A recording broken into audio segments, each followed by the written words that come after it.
Hmm. Hello again. It's been too long since we did one of these. I'm Tom Merritt. Jenny Josephson is here as well, producer of Daily Tech News Show. Hi, Jenny. Hi.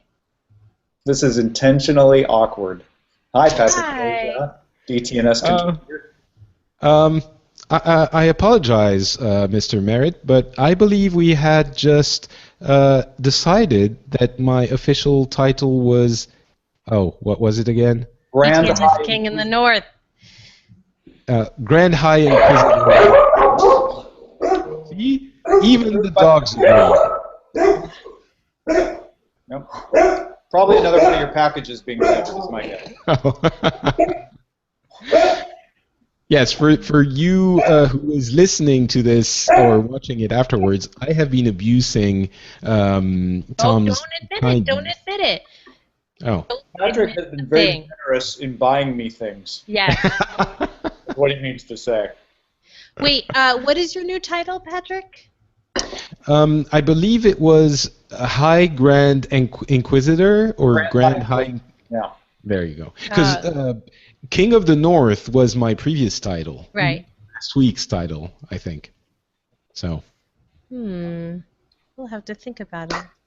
All right. So the idea of this is we want to do these periodically. We should probably get more frequent about them.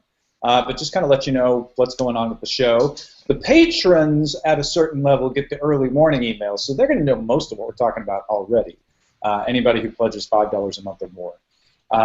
But we want to keep you updated and take questions. So if you're in the chat room while this is live, go to irc.dtns.tv or diamondclub.tv. Jump in the chat room. You can ask questions there. There's also a little Google Plus Q&A thingy that you can jump into and ask questions there. So, question away. Before we get to the questions, though, Jenny, what do we have to tell them? What do we have to update them about? What do we have to update them about? I always forget what we've already told and what we can't tell. Well, let's assume they know nothing, right? Like okay. All we do is listen to the audio show and nothing else. So they know about Justin Robert Young being the next contributor, and that we're like less than $300 or around $300 away from getting there. That is super exciting. Like there's something that happened on Friday or Thursday or Friday where we just skyrocketed towards that goal, which is amazing. And then Justin did a terrific piece yesterday, and that also continued it. So it's like there is momentum, and that is coming down the pike. I don't know. I suddenly blanked on what we can tell people. What can we tell people? Well, we talked about so much stuff, and I don't know what we're telling. We got a store in the works. Yes, okay. People have been asking. Somebody sent an email yesterday saying, like, what about shirts? What about stickers? What about stuff like that? So we are working on that. Yeah. We have a store literally in the works. We have a store, and we are working on putting things in it. So that is the update, and we do hope to get it live in time for the holiday shopping season. And then the other thing I just remembered is, so we're starting to think about our end of year shows, and right. So we're starting to think of our end of year shows, and one of the things I really want to do is I have a Google Doc in which people can log their favorite moments from the show for all year, and just like go to the YouTube video of the show for that day, find me a time code. You don't even have to quote the whole thing, just like a general time code. Now, what was this that you loved? And so I'll have a link for that out, but it would be super helpful to me because apparently we did a lot of shows this year. So just a hint for that request that Jenny is doing. Basically, if you want to make things easier for yourself, any episode that I am in, you'll probably find stuff for the best of the year episode. I'm just saying, you know. We got a question from someone anonymous in the chat room. They did not want to identify themselves, saying, how come you don't have a higher quality audio and camera setup for yourself? There's definitely enough money being given, and in my opinion, the current setup isn't that great. I'm sorry to hear that you don't think the current setup is that great. That is a 1080 high-definition camera with professional lighting. in the video, and honestly, we're not even at the level of the Patreon for an official video feed, so that's just bonus.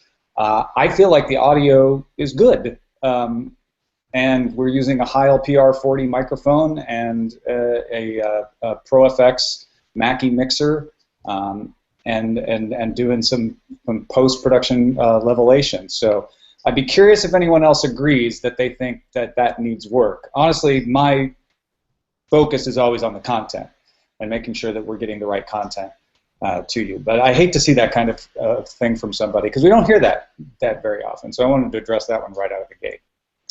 Also, along those same lines, Mr. Greg Skinner, I believe goes by TVZ Gone, says, with the increase in Patreon funding and DTNS official personnel, do you see more coverage from various shows out there like CES or other tech-related conferences?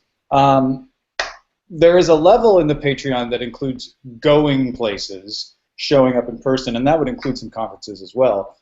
I don't, Jenny, we'll talk about CES, and I know you go every year anyway. I am on the fence about whether it would be better to be there and deal with having to get internet because it would be easier to get guests, or being away, like I've been the past 2 years, and actually having better coverage, in my opinion, because you can see everything that's happening. When you're actually on the show floor, it's hard to see it all at once. I've never been. Oh, sorry. Go ahead, Jenny. No, go ahead, Patrick.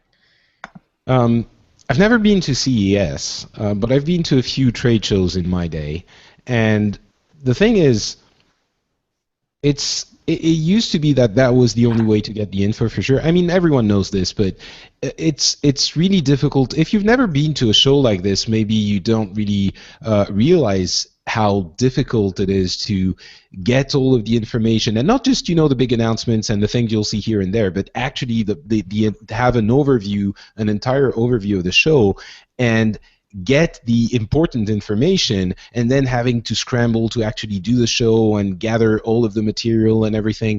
I really think there's a very strong argument to be made, not just that it's really annoying to have to be at the show and to have to deal with the crowds, but that the quality of the coverage is better when you're not in the midst of it. It's not just something all the podcasters say. There's a real merit to it.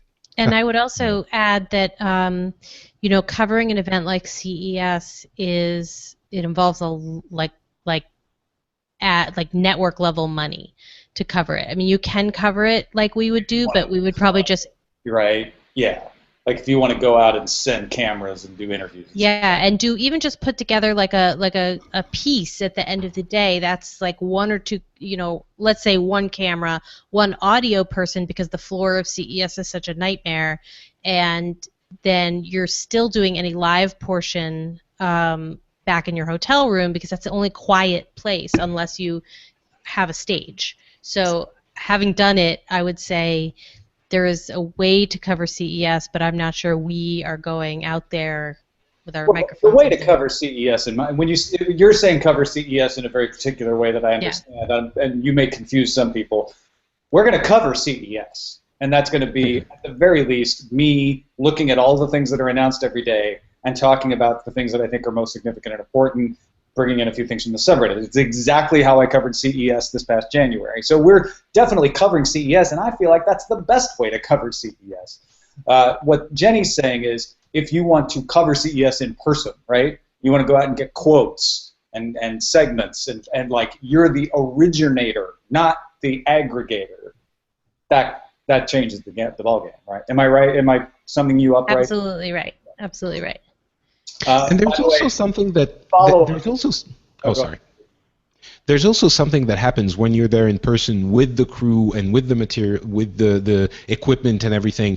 You have to use it, and so it's not like you're going to get all of the important news is going to be available anyway. The kind of material that you're going to be able to get is that usually, unless you're CBS, that weird little thing in the corner that isn't really that interesting, but you're probably going to get a shot of it and a quick interview with a marketing guy. And I don't know, there's a weird thing that happens when you're at these shows that you have to you feel like you have to get the best of what you're doing, but I'm not sure that what you're going to be able to get is going to have as much value as people understand. Well, what that's leaning towards is sort of, no, you're not. What that is sort of directing is maybe you have anchored coverage from the usual location, which is Tom in the DTNS green screen.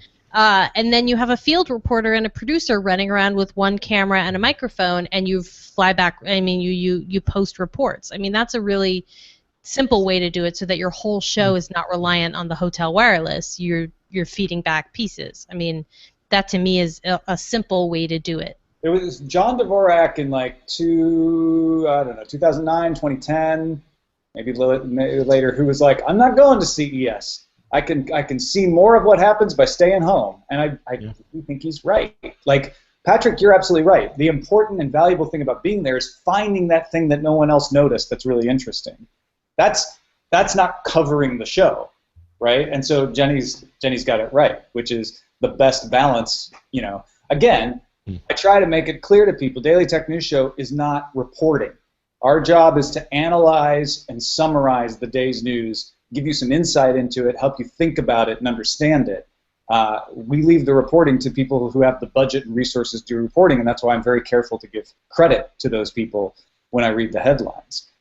Because if you want to report CES, that's gargantuan. I mean, CNET got free space from CES and still spent thousands and thousands of dollars, probably hundreds of thousands of dollars when you count people's salary and time to actually cover it. And it's hard. It's really hard. And I'm not sure that is necessary for us. But yeah, maybe if we get that Justin Robert Young contributorship, he can go and rustle up a few things. That'd be a good way to strike the balance. CKiller42693 is dealing with everyone saying, "I think it sounds and looks fine," and he's like, maybe it's just me on the headphones. So it's definitely a personal taste thing. Yeah, and also I can jump in as the producer and say, yeah, sound on the internet can always improve.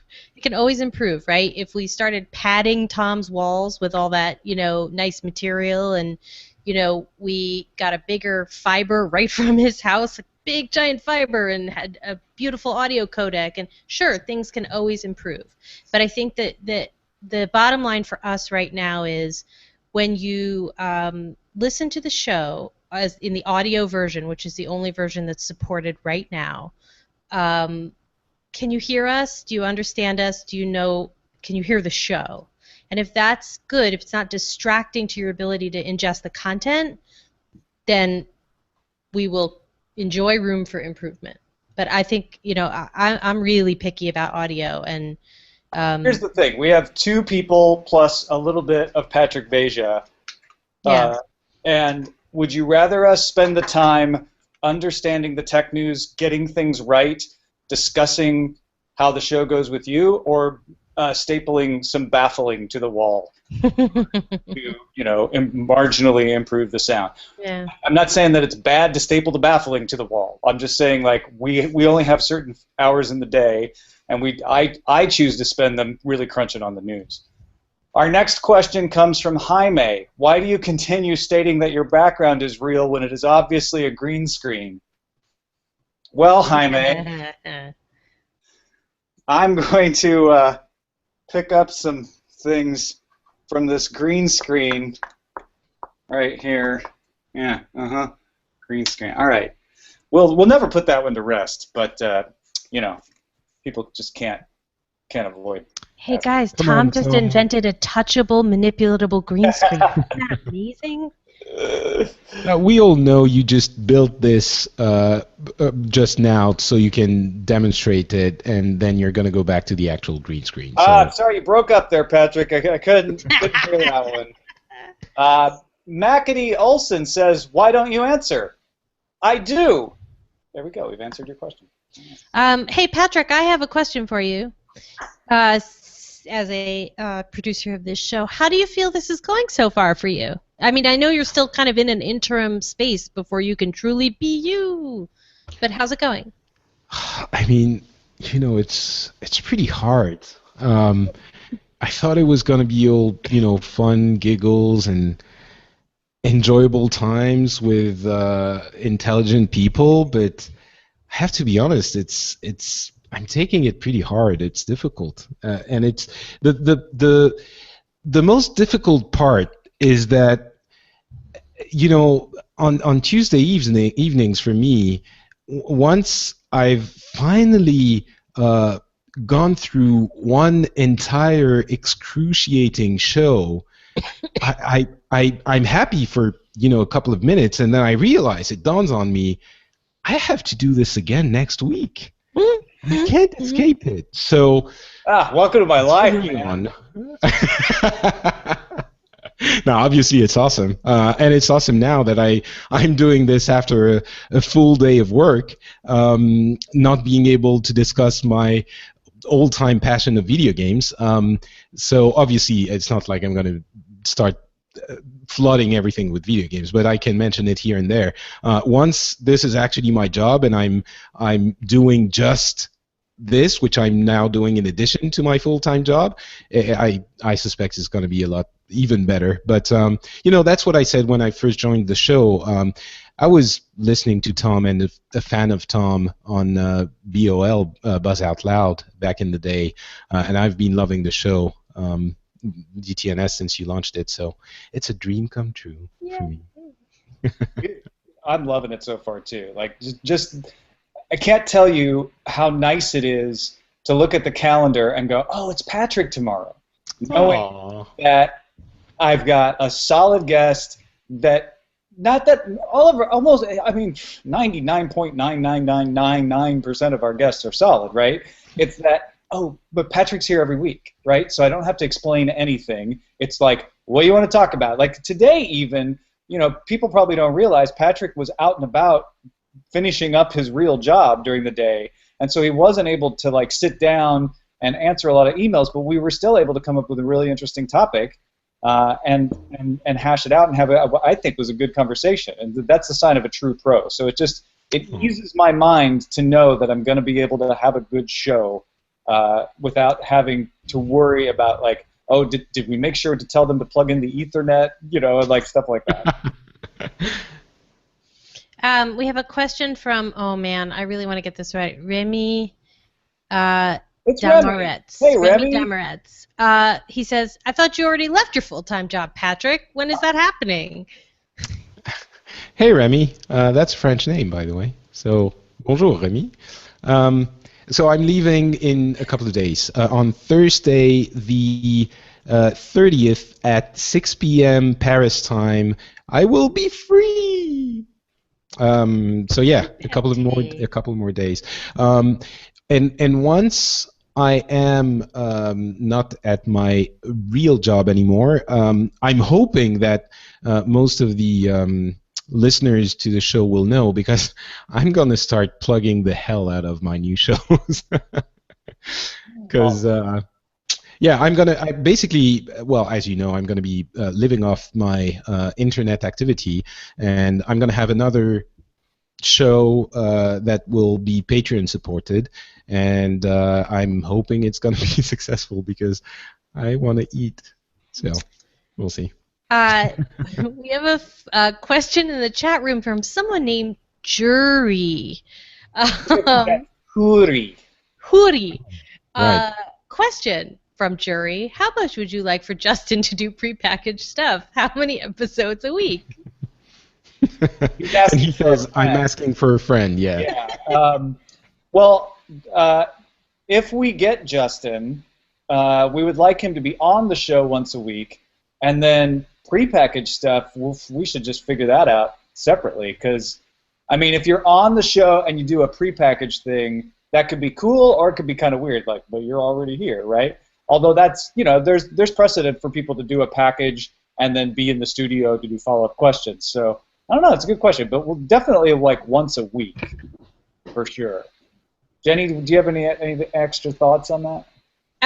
Yeah, I mean, I basically, my philosophy is whenever Justin sees something and has a thought about it, and has a perspective on it that maybe is one step beyond straight news analysis, or it's an explainer, or it's something he actually got to go out and try in another city, send it in. Send it in. Can I add something there? It has to be tech related, because I mean, Jury has lots of thoughts about lots of things that might be unsavory too unsavory for a show like DTNS. I'm just saying. No, actually, you're glad you're voicing that, because I think a lot of people have that fear. Like, we legitimately got some emails from people like, now, which Justin are we getting? And you're getting the Justin you heard yesterday on the show, like doing really thoughtful, good news analysis. If you haven't, if you're not a patron supporter, you won't be able to get it. But if you're a Patreon supporter and you got Jenny's link to her update this weekend, go listen to that, and that will answer that question. Yeah, I mean, I will say it here so that it is on the YouTubes and all the things, whether you're a patron or not. But I'm not someone who came to knowledge of Jury from Night Attack or any preceding shows. I didn't know. And so really the most interaction I've had with him is as a fill-in host for DTNS and as a contributor of these pieces, and he's incredible, and as a guest on the show. And he is incredibly thoughtful. He has really good points of view, like Patrick does, on tech stories, and it just provides another point of view. And his professionalism and also his writing skill when he was filling in for Tom was incredible. Like, I relied on that as the, oh my God, Tom's not here producer. So please don't worry, I think is what I'm trying to say. People can do a comedy show. They can do a news show. We are multifaceted people, and I'm really looking forward to seeing the news facet of Justin Robert Young. Jaime asks a question for not Patrick. Have you considered wearing other national T-shirts, perhaps a British Union Jack or a Beefeater hat? By the way, we are really enjoying you on the show. Thank you, Jamie. I don't know. There's another Nerdtacular coming up next year, and if I'm going, I'm gonna have to find a way to top myself. Perhaps if Terpster or untop yourself. Well, Terpster, that guy. I don't know if I trust him for anything. Paul Miller asks, I'm a Patreon supporter. Can I have a title? Perhaps Level 6 Lieutenant Subcommander. No one's going to stop you. Yes, Paul, you are now officially Level 6 Lieutenant Subcommander. That's really cool. Actually, I might, can I be Level 7 Lieutenant Subcommander too? Well, that's a good question. Is Level 7 of Superior, or would Level 1 be the, Right. Depends on how you... I'm putting together the Patreon for my new show. Well, the next show I'm going to Patreon. And I have something in the rewards that is very similar to what you're saying. So I think titles are really cool.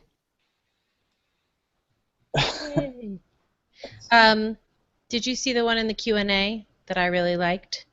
Well, I don't know which one you really liked, because there's two. From Sam CW Liang, does relying on just listener support provide a greater freedom in how you approach a story? Yes. Not much, I'll be honest. It gets rid of the nagging thing at the back of your mind if there's an advertiser associated to a story that you're covering. I never found that to be a problem at either CNET or TWIT, that I would ever run into a roadblock on a story. But there was always that part of you that's like, okay, well, I have to take into account that I might have a really small bias, or that it could even be perceived as a bias, and so how do I counter that? Because X is a sponsor. Having just listener support means the only bias I have is listeners. Now, I still have to take that into account, right? Because the listeners that support you may not represent all of the listeners that you have to think about. That is especially true of international stories, right? But it does allow you to say, all right, I've only got one master, and it's the people who are directly supporting the show. So I really do appreciate that.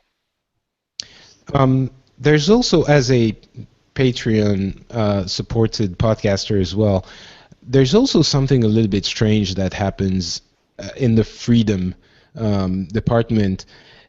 You're actually getting your money beyond the taking into account the potential bias or influence. You're actually getting paid by people who enjoy what you're doing.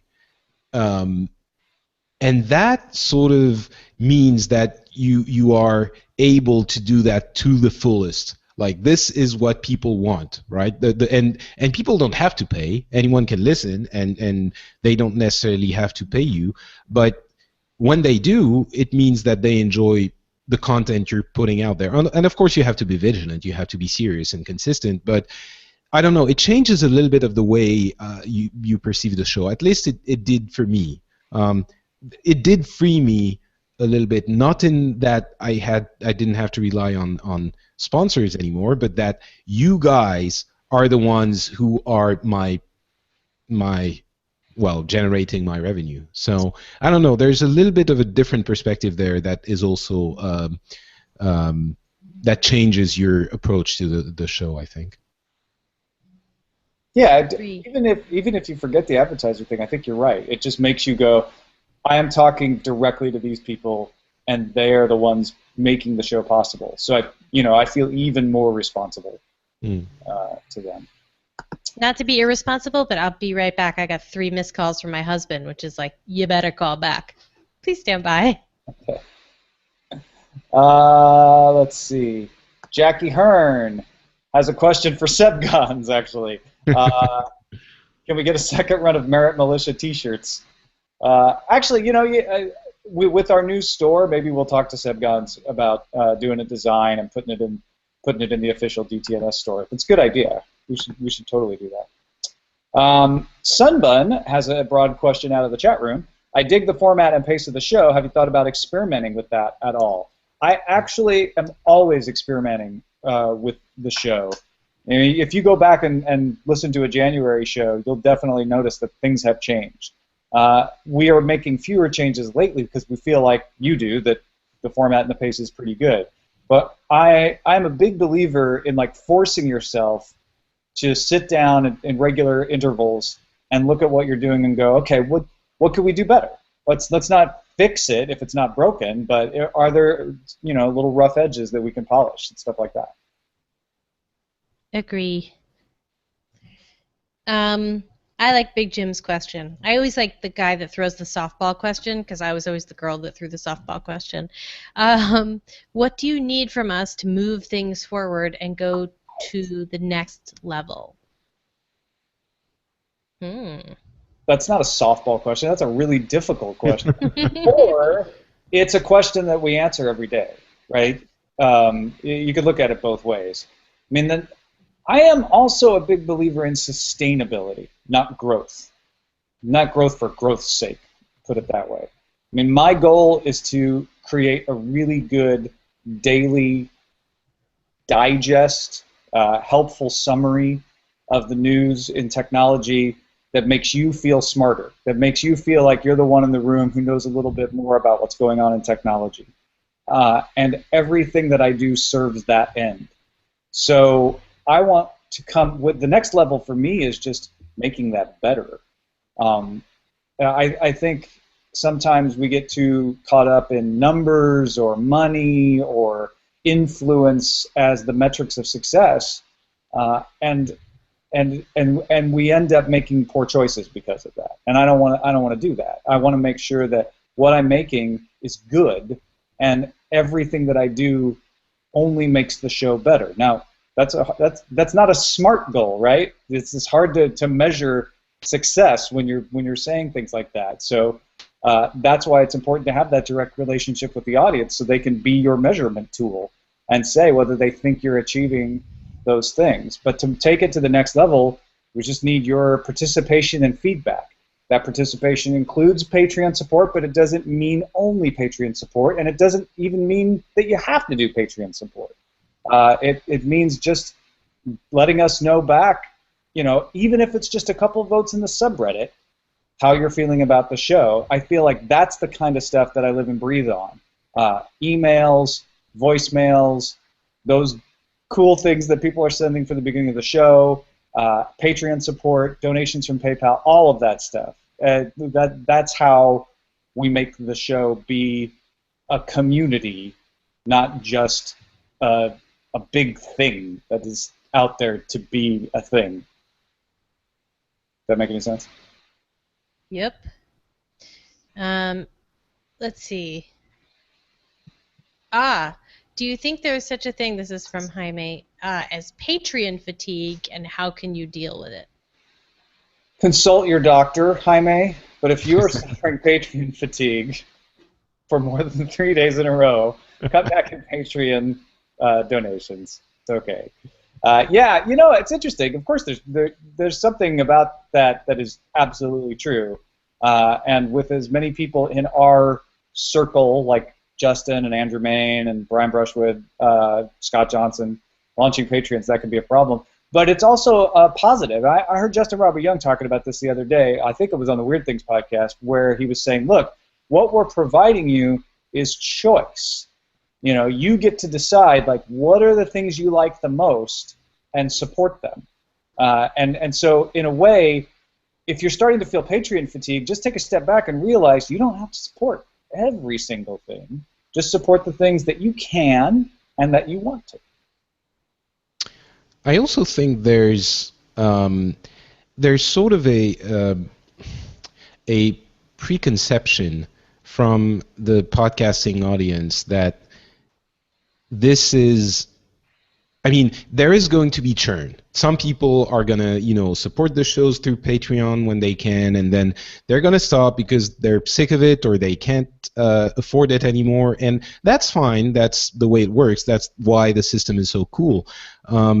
But I also think that even if you take into account all of the people that you have mentioned, Tom, the supporter base is probably around, it's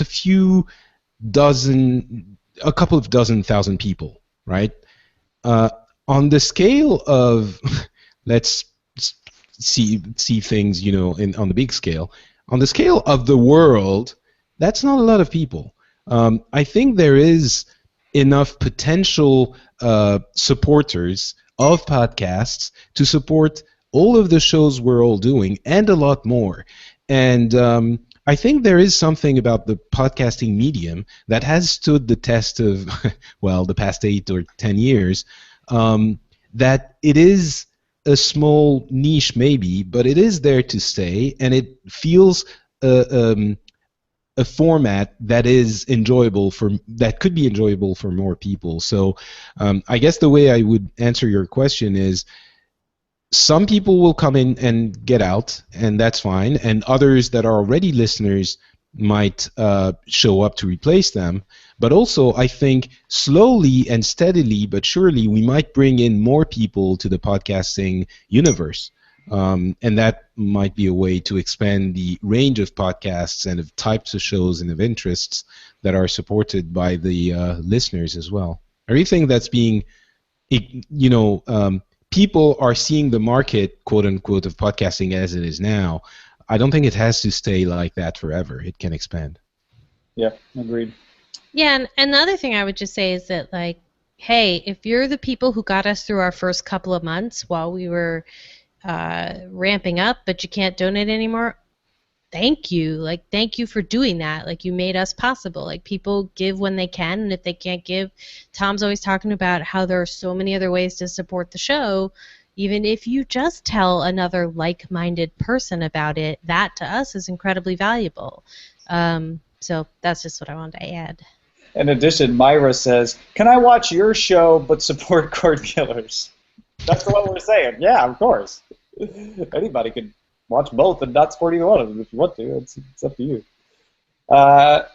I'm having a hard time finding the questions flying by in the chat room, Jenny. Are you catching? Oh, yeah. I saw a couple that were good. I got the ones out of the Hangout. I can find them. Hey, don't forget to throw one of our names in your question. It'll make it easier to find. Hick Ignoret, whom I think is on the Mono, says, generally there used to be commercial and public radio.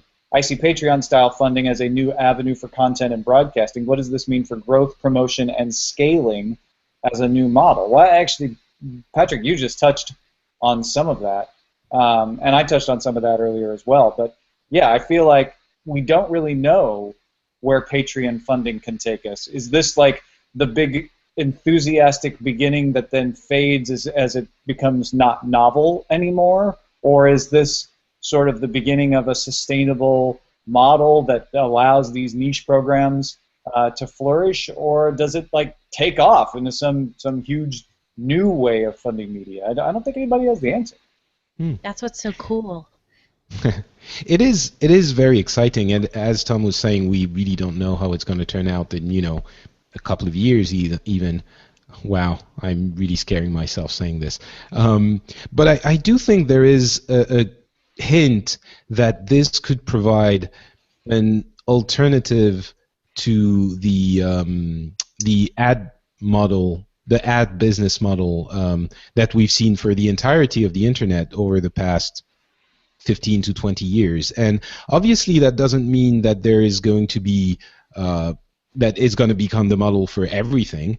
Obviously the ad-based model is better suited to a lot of projects and a lot more ambitious projects, but I really think there's something to that people, between the ad fatigue and the Snowden leaks and all of that people are starting to realize, not just realize, people are thinking, maybe I do want to pay for some things, and especially for the things that I actually enjoy so much and that bring me so much, and the podcasts have that very close relationship that encourages this, and also things that I can't get somewhere else probably.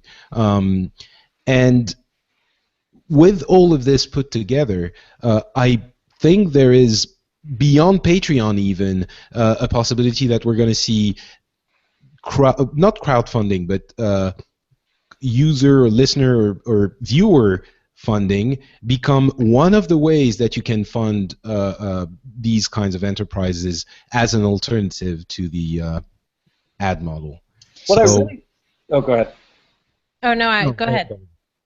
What I really love about everything that has come out of the internet, from when I first started using it in the 90s on, is it has made it so that you don't have to convince someone to let you do something, right? At first it was publishing.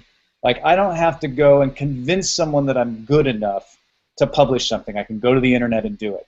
That doesn't mean I'm going to be successful. Doesn't mean anybody's even going to see it, but I can do it. And then audio, and then video, and now business. What Patreon and Kickstarter and Indiegogo and all of them have done is remove another one of those walls where you don't have to convince someone like, hey, Mr.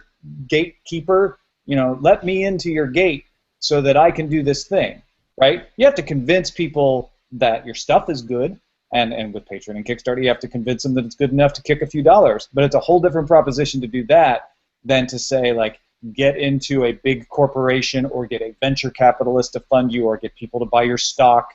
Screenplay. Yeah, so I think the misinterpretation of the internet has been like, it levels the playing field so that everyone's good, right? And that's not true. Not everybody's good. Not everybody's good at everything, right? You don't hear me putting out CDs of me singing, for instance. But everybody, might be good at something, and this allows people to do those things. Instead of saying, like, okay, who's going to give me this show that I want, you could possibly do it yourself. So I think that's one of the brilliances that Patreon and Kickstarter and those sort of things make possible, is we can help each other out in that. If you're like, hey, I believe in that, that's a thing I want, and you're making it, you don't have to be intermediated by some large corporation whose main business is really just making money. When your main purpose is just making money, you're not going to make as good of a product as you could without it. That's not to say that they can't make amazing products. In fact, they have the technical and resource capability to make even better products in some cases, but it's still very rarely is something that wouldn't be better if the main driving force wasn't not making money. And that's usually why that's where all those companies started.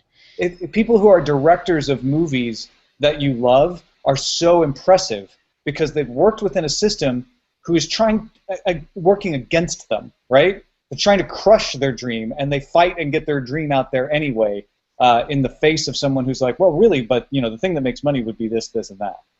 Yeah. Well, I feel like that that whole last thing should be clipped and put on permanent repeat because that was awesome. Like, why the internet is awesome by Tom Merritt. for sure. We have a question that I found. Can I just add one quick little thing to this?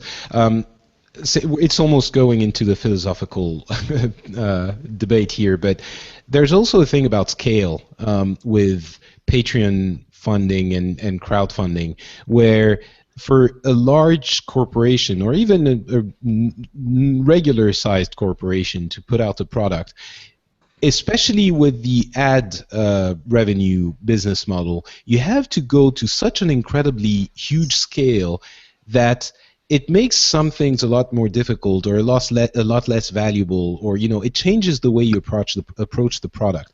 With these kinds of products that we're putting out, because they are products, we have to convince you that it's worth money. We can rely on a few thousand people who are willing to pay, right? So I have someone on YouTube, a guy called Matt Lees, who I really love his YouTube channel. He was getting, was it him? Yeah, I think it was him. He was getting views on YouTube, and he was getting like 10,000 people watching his videos, and he was saying he was not making anything with the ad revenue, and he found Patreon and he started a Patreon because what he was saying was, I can't believe that I'm putting out something that 10,000 people are enjoying, and that has no value in the ad model. That cannot be right. And so I think that illustrates what I was saying. If you have the thousand true fan model, the idea, right? All you need is 1,000 true fans. If what you're doing is really enjoyable for 1,000, 2,000, 4,000 people, 10,000, then it has value and it can be made into something. But with the ad revenue model, it's impossible. It is literally, it's worth nothing. So that also plays a huge role, I think. Okay, I want to get this question in because it's a really good one that we've actually talked about a lot. From Orange Goblin. If you're able to bring in more regular hosts, are you worried about having room for enough fresh guest voices? Are you worried about your podcast circles becoming too much of an echo chamber? Patrick? No. No, actually, we've thought about that very much. And in fact, bringing in regular guests is a way to bring in more voices. And the reason for that is, right now we spend a lot of our energy booking guests and having them pick a topic for the day and really like focusing on those guests for the entire show. If we were to get in a position, and I don't know if we'll even get there, but if we were to get into a position where we knew exactly who the guest host was going to be every day of the week, that would free us up to have the flexibility to book in more segment guests, like we did with Sean Hollister. Well, actually, no, we had him on for the whole show. We were going to have him as the segment guest. But like we've done before, where we bring in somebody for a short period of time to just talk about a particular story, and then we let them go. Because maybe they're not the kind of person who has the time to devote to the whole show, or maybe they're somebody who's really just a beat reporter, and they're like, I don't have a lot to say about anything else in the show.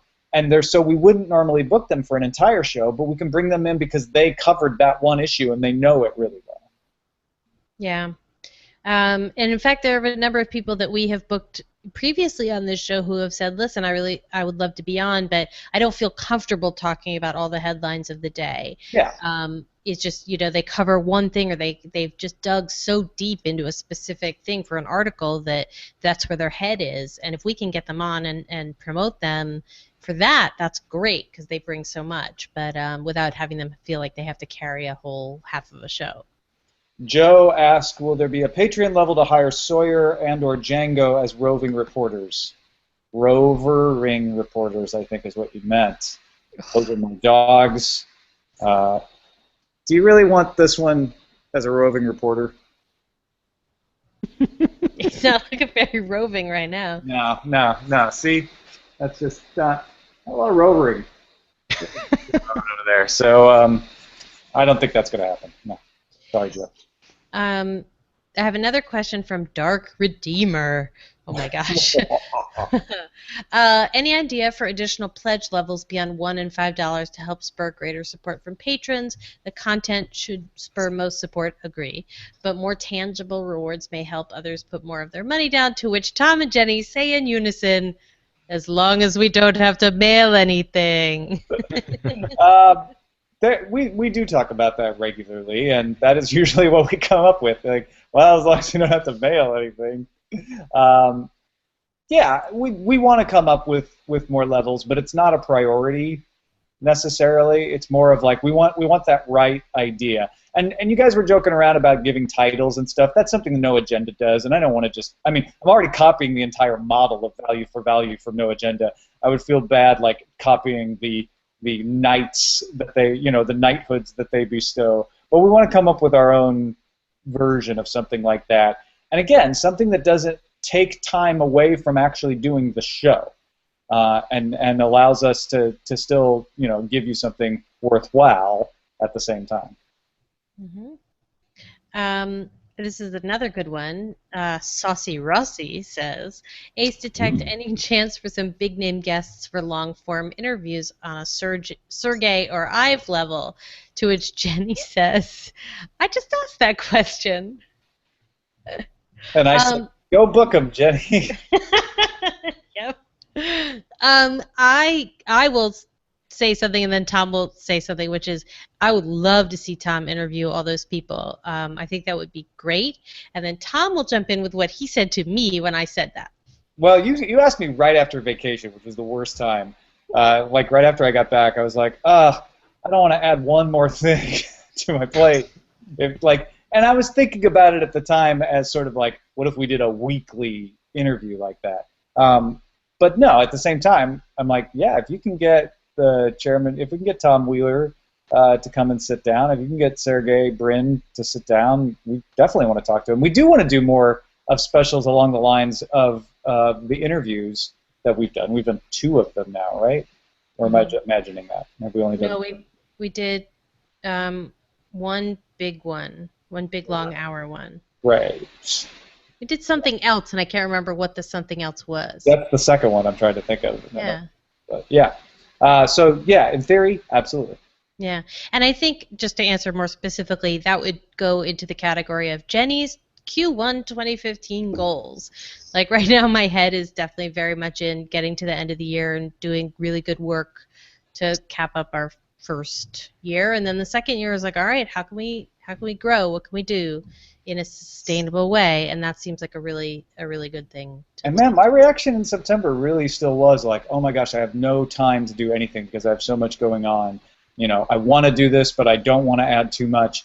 And even in just the past couple months, like as things have not added, and as the actual setup of all of these different things like Current Geek and Cord Killers and Daily Tech News Show and the 5 apps for Tech Republic, as all of that has finally started to get routine, and I'm not constantly chasing some new thing that has to be done for them, it starts to feel easier. Like, okay, maybe once a month we could do something like that. Surely, just like as a one-off, we could. Yeah, agree. Big Jim says, have someone as a booking person to help out. That actually is what Jenny. Hello. Yes. All the great guests that we get, and the mix of guests that we get on Daily Tech News Show, which we constantly get complimented about, is because of Jenny. That's Jenny working her magic. She's the one putting thought into that and consulting with me, obviously, about which people that I like having on and feel work well, but she is making that magic happen. You can't put a price on that. And she can always make that magic happen more. But I think part of this has been like me getting to know each one of those guests and getting to know the interplay between different guests. And we're starting to put on, Patrick, you don't know this, but on one of your Tuesdays upcoming, you are going to be on with Brecky, which just happened today. So it's like seeing that interplay and seeing how 2 people work together as guests, and then maybe another 2 people. We're starting to build that, and then getting more fresh voices in, which I think is always great. Yes, Calunia, Jenny is Dano. And so when we find somebody we like, we say, book them, Jenny. 5-0 creeping. Wait, there's another good question. Oh, Yeah, we're getting close to the end here, so. yes. Yeah. Wayward Scooter Girl, is there any data determining how many are live listeners and how many listen later? Yes, there is. Yes, have some. Yeah, I could probably do that. I would guess it's probably about a 20th listen live. If I just had to spitball a number there, that's probably about right. Again, I care less and less about those sorts of things. I care about the live listenership in the sense of, do we have enough people to participate and have fun while we're recording it, which we do. But really, the only number that matters for the continuance of the show is the number of patrons, and people on PayPal and Dogecoin and Bitcoin, you know. But people like directly supporting the show, people in the subreddit, like just the number of people making the show possible out there is what's important. So I don't get fixated on how many people are downloading and all of that like I used to. I used to live and die by that with Buzz Out Loud, because we needed that number. We needed to prove that number was valuable to sales. Mm-hmm. Yeah, agree. And yeah, that's the other privilege, is having an audience that is supporting us allows us to focus on the content, not on how many of the audience there are, and not treating the audience as a commodity to be sold to advertisers, but as a community that helps support us and what we can offer back to them. I mean, numbers are always something that you look at from the corner of your eye, I guess. Even, you know, it's the same with everything. Even with Twitter, you're like, oh, I got a few more followers. Like, oh, Robert Young doesn't follow me. It's not like you're ignoring it, but certainly the difference in focus when you have to find sponsors and for ads, and when you just have people. I mean, it's also linked, because the more listeners you have, the more patrons you're going to have, likely. But yeah, it's certainly not the same obsession of looking at the numbers all the time and making sure they're high enough. And yeah, it changes things. It changes you, man. You can never go back. No, you can. You could totally go back. You could take ads. Well, you definitely could, but there is a sort of serenity that happens when you don't have to worry about that. Well, you always have to worry about something. I'm not saying like, you know, but it's not the same. I don't know. It's different. Eduardo, your question was answered earlier, so rewind or check it out on demand. Thank you for your question, though. And thank you all for hanging out, watching this, asking questions if you ask questions, and hope that helps you understand a little more about what we're doing at the old DTNS. Any last words, Jenny and Patrick? Well, Viva la revolution! Last words? Oh, you mean for this? Okay. Bye. See you later, folks.